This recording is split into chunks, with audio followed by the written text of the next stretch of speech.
Bismillahirrahmanirrahim. Assalamualaikum warahmatullahi wabarakatuh. May the peace and blessings of Allah be upon you all. And may you all among the Muslim viewers also be having and enjoying and experiencing the full barakah of this wonderful month of Ramadan. Amin. So anyway, welcome back to another edition of this series on Islam and pop, where I hope to discuss, talk about popular trends uh, or things that's going on in society in general, and taking a look at it from the Islamic point of view. So for today, what I will like to look at is the rise of studying Islam as a subject. And this has become very pervasive from the very lowest level of so-called Islamic education to the so-called, again, highest levels of Islamic education. So let's take a look at what I mean here. So why am I talking about Islamic studies? Well, if you notice at the start of this video, there's a shot of from the top of a goldfish bowl. And my concern is sort of summarized by that view of how we have been studying Islam lately and how it has become very popular to study Islam lately in this way. That is, we look at it as if we're looking at Islam as if it's a goldfish swimming in a fish bowl.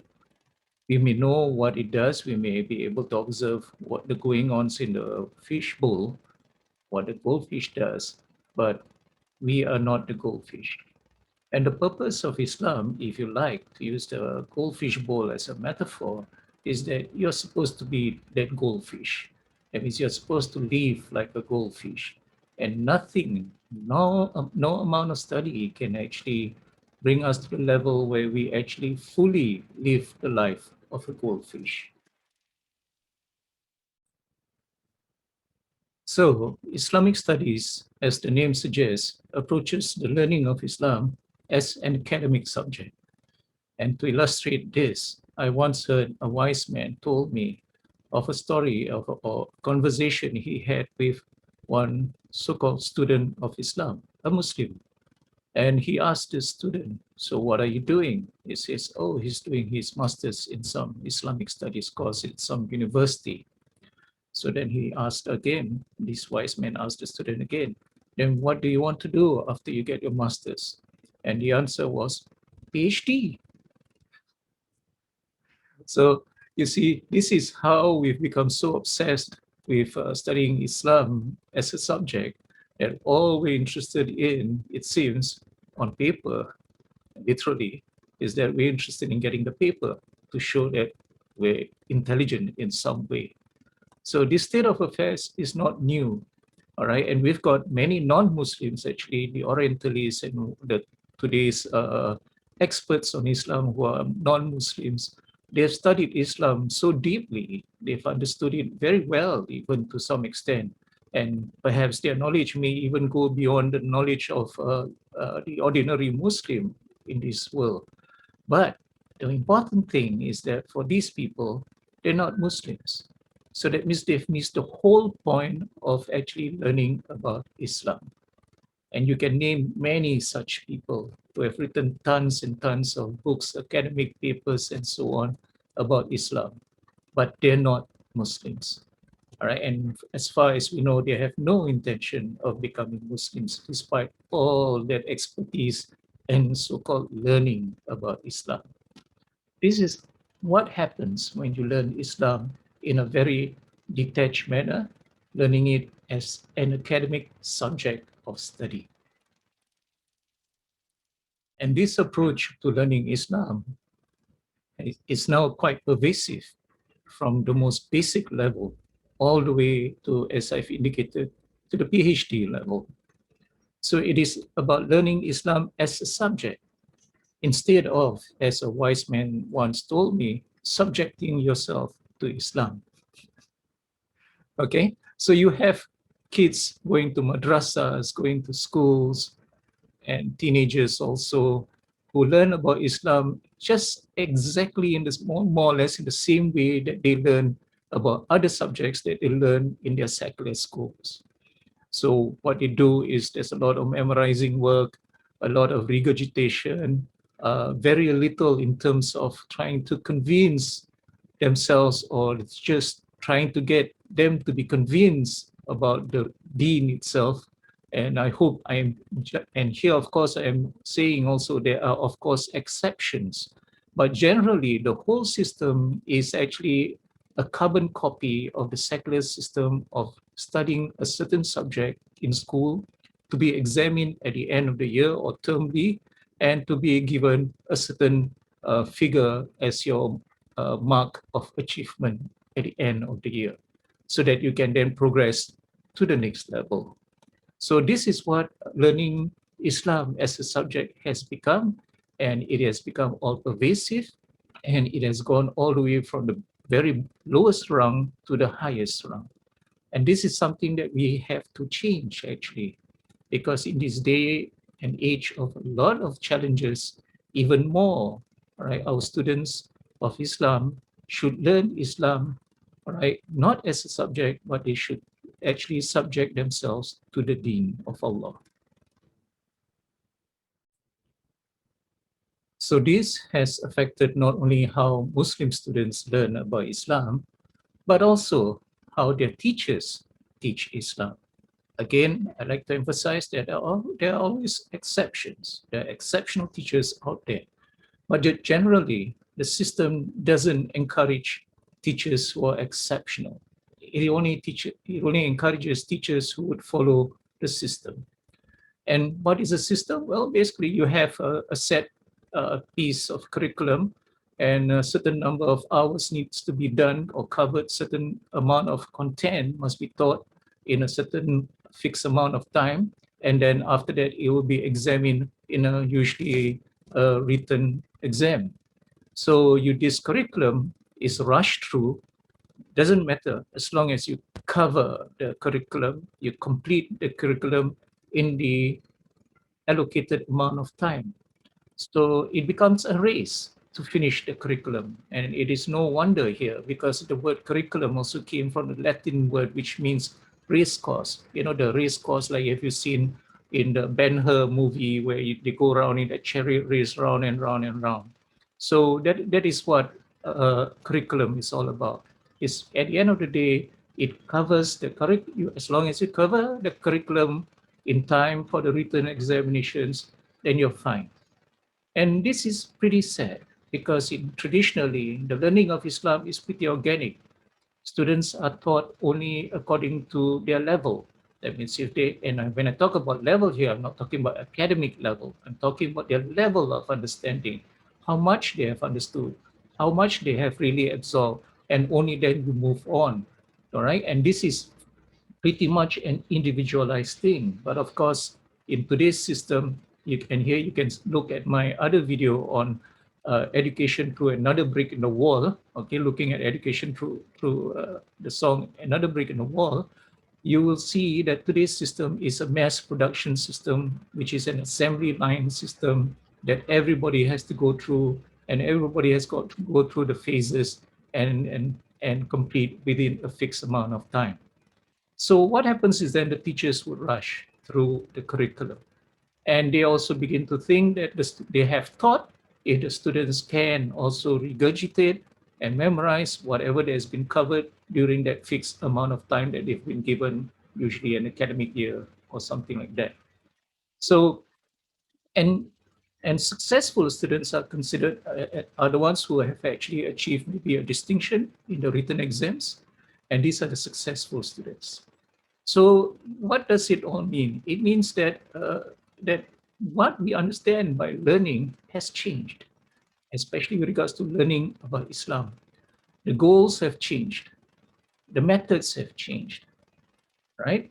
And the approach to teaching has also changed. And many of those involved in this do not seem to understand this. And this includes both the students, the parents of the students, the administrators of the schools, and also the teachers themselves.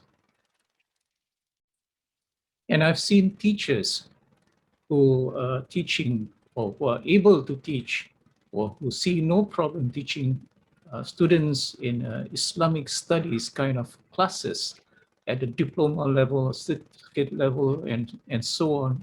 And they find no difficulty teaching such students, but they will find it very difficult to try to teach, for example, a group of mu'allaf, people who are new to Islam, because they find it difficult to try to teach in a different way, in a non-academic way, in a way where you set out to actually convince them, to win them over, to win their hearts and mind to Islam. That they find difficult. But teaching to a diploma level student is not difficult. So that is something for us to reflect upon. The other concern about this paper chase, which is a result of this Islamic studies approach to education, is that there is going to be a very skewed understanding of what an alim is. Traditionally, an alim is somebody who is not only just knowledgeable, but also somebody who is actually whose area of knowledge and expertise covers a wide range of areas. And this is very unlike what is happening with regards to learning about Islam all the way to the level of a PhD, because your area of specialization is actually very, very narrow. For you to get a PhD, you just have got to go deep into one very specific, narrow area of knowledge. So that actually traditionally alone will not qualify you as an alim. An alim also is somebody who is actually usually regarded as someone with a high level of spirituality, somebody who's got spiritual vision, somebody who's got courage. And all these things are not measured, and all these things are ignored when we only look at learning through the Islamic studies approach. So if we define knowledge or ilm as the arrival of meaning to the soul, and vice versa, which is the soul also trying to arrive at the meaning, striving to arrive at the meaning, then what happens in today's contemporary Islamic studies kind of classes or mode of learning or teaching is that the arrival of meaning to the soul is at a very superficial level. It is not deep at all. So what you have is people are satisfied with just most of the time being able to memorize and regurgitate. And of course, I'm not saying that this is of no importance at all. It is. But when we talk about the arrival of meaning to the soul, it should go as deep as possible into the soul so that there is conviction, that the student learns with conviction and is convinced about his deen and is convinced about why he is a Muslim and is convinced about why he is required to perform or to do certain things in his life to establish himself as a true, humble slave of Allah. There is a saying that we are supposed to teach our students for their time. In other words, we have to prepare them for the challenges that they are going to face as they go through their life, not our lives, or not the lives of those so much in the past. Okay, challenges have always existed, but the nature and the kind of challenges has changed somewhat. So we have to prepare them for their times. But today, when we talk about preparing them for their times, very often we're thinking about what kind of job they can get in their time. So, and because of that, very often today, the contemporary so-called Islamic schools have got their curriculum very much diluted, and certain things which should have been emphasized first has become de-emphasized. And this is what they think about when they talk about preparing them for their time. It's almost a very cynical way of actually looking at things. That is not what it is meant originally when we talk about preparing them for their time. So what I've done here in this video is actually to remind ourselves about not being complacent about our Islamic education or that of the younger ones who are left in our charge.